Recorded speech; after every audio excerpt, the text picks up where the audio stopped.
Over the millions of years, the Necrons lay dormant in their tombs. The galaxy slowly began to rebuild. The war in heaven decimated the galaxy and drastically reduced the population inhabiting the Milky Way. The Eldari would reach the height of their power during this period, developing a galaxy-wide empire. This time period would see the evolution of a mammalian humanoid on Terra, known as humans. During a period known as the Age of Progress, humankind quickly advanced, achieving stellar, then interstellar travel. They began to terraform planets inside the solar system, and planets in the neighbouring star systems as well. Humanity solely relied on the use of great void ships to traverse the stars. With no access to warp technology, or any understanding of the immaterium, these pioneers relied on cryogenics to survive the time-consuming journeys in between the stars. This would lead humanity into the solar exodus, a time period in which interstellar travel would slowly increase and see the first human colonies to be established outside of the solar system in the mid-3rd millennium. Up until the 15th millennium, humanity would continue to expand across their galactic neighbourhood with these void ships. Scouting ships and drones would explore the galaxy, searching for Earth-like planets. Once they discovered a planet suitable for agricultural production, Earth would then start the slow process of sending a colony ship, packed full of humans in cryosleep, to begin their colonisation. The mass import and surplus of food this created helped the Terran population to constantly grow, and soon the scouting ships were also on the lookout for worlds rich in minerals and ore to help support the growing colonisation efforts. This saw the creation of Terra's Long March fleets, named so for their slow speed when travelling between stars. Each ship in these Long March fleets would carry thousands of colonists to their destination. Once landed, they would dismantle the ship, reusing the valuable resources in the development of the fresh colony. This left the colonists with no way of returning home. In essence, they had no choice once landed, other than make the colony work. This was by no means an easy task. Each colony stumbled upon its own issues and challenges. They would encounter a range of dangers when settling these worlds: vicious animals, deadly plant life, extreme weather, and harsh atmosphere were but a few of the issues commonly seen. These challenges saw the loss of many early Terran colonies, leading to human scientists to improve the equipment used by the human settlers. The first technology, and arguably the most important, would be the STC, the Standard Template Construct. This is a vast and incredibly advanced piece of tech. Powered by AI, it would store a database of mostly all known human technology, providing detailed instructions on how to build tech vital for survival. The AI in these tech would also analyse the surrounding environment and develop ways of fabricating equipment and tech using only resources readily available. The standard template constructs then led to the worlds utilising powered bipedal mechs armoured in thick plasteel. These mechs would wield powerful weapons and gear that filled a variety of functions, from forestry and mining to combat and hunting. These mechs, that become known as knights, were very versatile equipment. A key part of each of these knights, which would also have a long-lasting effect on the world utilising these mechs, are the Thrones Mechanicum, a control platform allowing a pilot to mentally interface with their knight, controlling them directly with their mind. Due to the mental/psychic nature of these thrones, over generation of use, the thrones and the AI used in the mechs began to take on the personalities and memories of their pilots.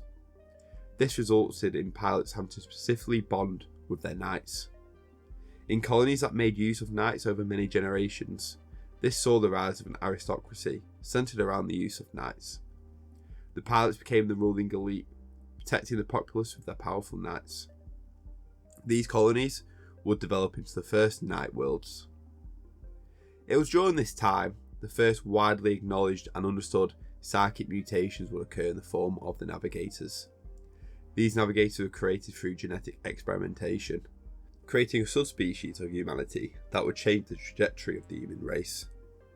Humanity now had access to faster than light travel. Utilising the warp, humanity spread throughout the galaxy at an increasing rate. With these new means of travel, Terran colonies could interact and trade with each other far easier, seeing the unification and conglomeration of colonies. Eventually, all of humanity was united under one banner.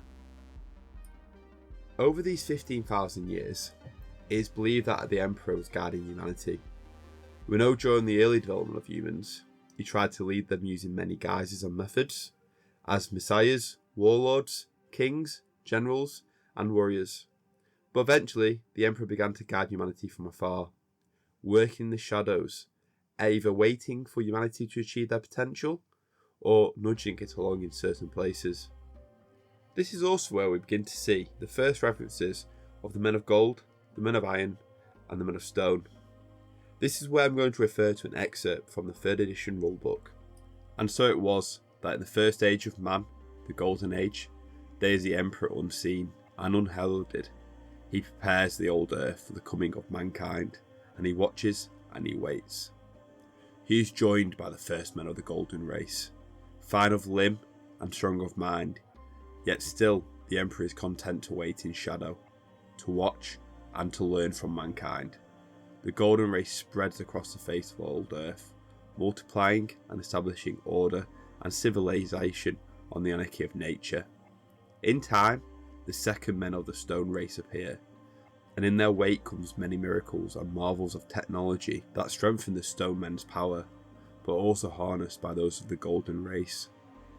Although physically inferior to the Golden Race, and not of philosophical temperament and disposition, the Stone Men have in them the conjurations of great artifices and mechanisms. In time, the Golden Race looks to the stars to expand their dominion. The Stone Race builds great machines of power that send both men of stone and men of gold into the ether. However, once the burgeoning race of mankind has taken its first steps into the greater cosmos, the Golden Race dwindles in influence through their dependence on the artifices of the Stone Race. This is the Golden Age comes to an end, and the Stone Men prevail. This is where we don't have many hard facts about, but I say this with the risk of starting a full-blown argument in the comment section. I think the majority of the fan base can get behind 3 potential scenarios.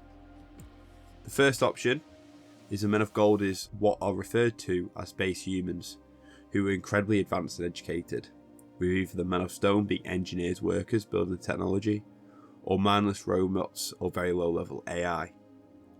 Option 2, the men of gold were a mix of perpetuals and psychers, who covertly led the development of mankind and its technology, with the men of stone being the standard humans of this time, or the men of stone were the STCs. Personally, I believe the truth lies somewhere in between these options. I think the men of gold were made up of the perpetuals, or were guided by them, but they were predominantly scientists and inventors of humanity, with the men of stone either being low-level AI automatons, a combination of gene technology and AI, making a hybrid living machine. We do have sources that state the men of stone could think for themselves and existed in a state of half-life, but had no reflection in the warp, allowing them to guide ships through the warp. These men of stone, whoever they were, then created the men of iron, whom we have strong understanding of since they have left such a footprint of human history. The men of iron were highly advanced AI constructs, filling a range of roles, both stood up predominantly replacing soldiers and hard labour roles. Although they were armed with Dark Age of technology weaponry, the true strength came from their self-replication potential. Using an STC, an artificial intelligence could constantly churn out a huge amount of men of iron foot soldiers in a short amount of time. And with the power of the STC and AI learning, these newly produced troops could be armed completely differently based on who they were fighting. The men of iron weren't just a standard shape and size. They encompassed a range of constructs from standard foot soldiers to planet-destroying constructs. The men of iron even utilised swarms of nanorobots. Interestingly enough, these men of iron, although completely artificial, were susceptible to warp corruption. We see this in David Abnett's novel, Gaunt's Ghosts, which if you'll excuse the plug, you can find out more on in this video. But a guard regiment stumbles across a men of iron STC, but the men of iron being produced were warp corrupted. It's a really good book, so I'd recommend reading it. Using the men of iron alongside their powerful tech, humanity really hit its peak. This was a true golden age, and humanity had access to some colossal weaponry. Having spread throughout the galaxy, Humanity had trade relations with a lot of other spacefaring empires, with the only one to rival their power level being the still thriving Aeldari Empire. Humanity believed itself secure in its control of the galaxy and felt invincible, trusting completely in their technology and AI. After a decent amount of time resting on their laurels, humanity would trigger the greatest galactic threat since the War in Heaven. For reasons lost to history, the Men of Iron rebelled against humanity, turning their vast legions of AI weaponry on their human masters and other races inside the galaxy. This saw the Men of Iron and humanity use extremely powerful technology on each other.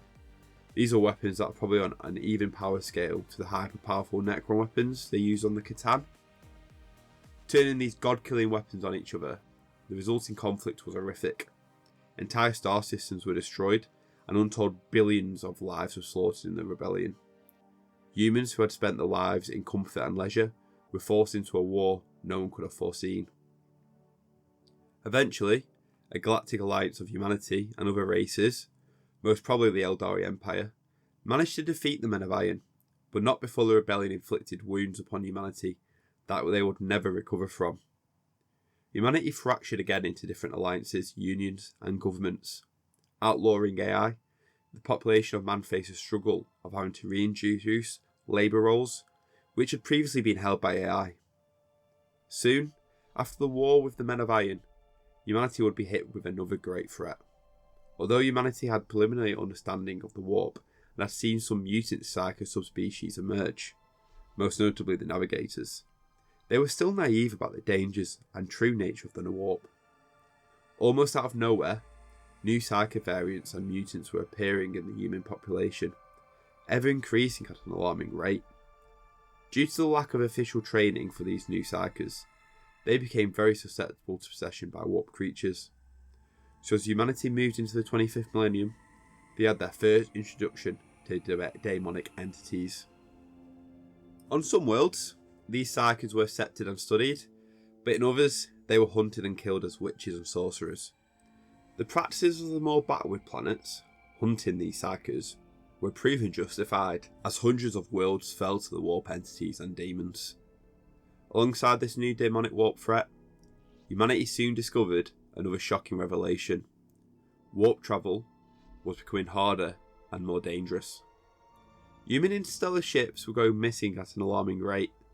Ships that did manage to reach their destination bring reports of turmoil in the warp and issues with navigation. Eventually, for the majority of humanity, warp travel was completely cut off. Moving backwards in the timeline, we're now going to look at the Eldari during this time period. In the millions of years since the Necrons entered their tombs, the Eldari reached a level of advancement that meant that little to no labour was required at all by any Eldari. As a result of this, whether through boredom or desire, Eldari began to form pleasure cults, aiming to experience all pleasures and sensations life had to offer. It is important to note here that the Eldari feel the same emotions as humans, but at an incredibly amplified rate. Everything is dialed up to an extreme, which in combination of their psychic prowess, has a devastating effect on the warp. These pleasure cults slowly began to gain in size and power. Many Aeldari seers had warned of dark visions in the warp, and that the Eldari were on a path to complete collapse, but few listened. Sometime after the war with the Men of Iron, the government ruling the Aeldari Empire collapsed, with the majority of Eldari choosing to dive headfirst into these hedonistic ways. The pleasure cults ran unimpeded, growing ever darker with their tastes becoming more sadistic. In an effort to experience even more extreme sensations, death began to run rampant throughout Eldari worlds and cities. The Eldari were consumed by bloodlust rituals, and even some went to the extreme of committing suicide to feel this last sensation. Not all Eldari fell to these hedonistic ways of life. The few who saw the rot in Eldari society formed into two groups and fled the Empire. The first, the Exodites, exiled themselves on newly terraformed worlds known as Maiden Worlds. These Exodites live a pre-industrial, primitive lives, utilising little to no technology. These Exodites aim to regain their spiritual health through the hard labour and toil of survival. The second group, known as the Craft Worlds, built giant continental-sized spacecraft, embarking on them and sailing out into the deep reaches of space, exploring and trading as they went. Upon death, the souls of all sentient life and life forms are released into the warp, manifesting as energy and either dissipating or travelling along the currents of the warp. Originally, the Eldari worked slightly differently. Upon death, their souls would move into the form, but were too powerful to dissipate. Eventually, they would be reborn in a new form, among the Eldari, living again. The sheer amount of Eldari souls entering the warp, alongside the negative emotions affecting the warp as well. The warp began to change, and the Eldari souls began to slowly combine into a larger entity.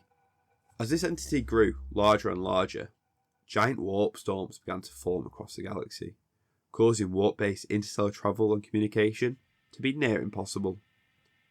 This would see the beginning of the time known as the Age of Strife, and for 5 millennia, the galaxy was in turmoil, as the Eldari fell further and further into dark ways. This time period saw the collapse of most, if not all, interstellar empires in the galaxy, as planets were left incredibly isolated. There are of course a few exceptions, and we'll go into them on a later date. At the beginning of the 30th millennium, these warp storms hit their peak, with the whole galaxy near consumed by these storms. This marked the birth of the fourth chaos god, she who thirsts, Slaanesh. With the birth of Slaanesh, a giant warp explosion hit the galaxy.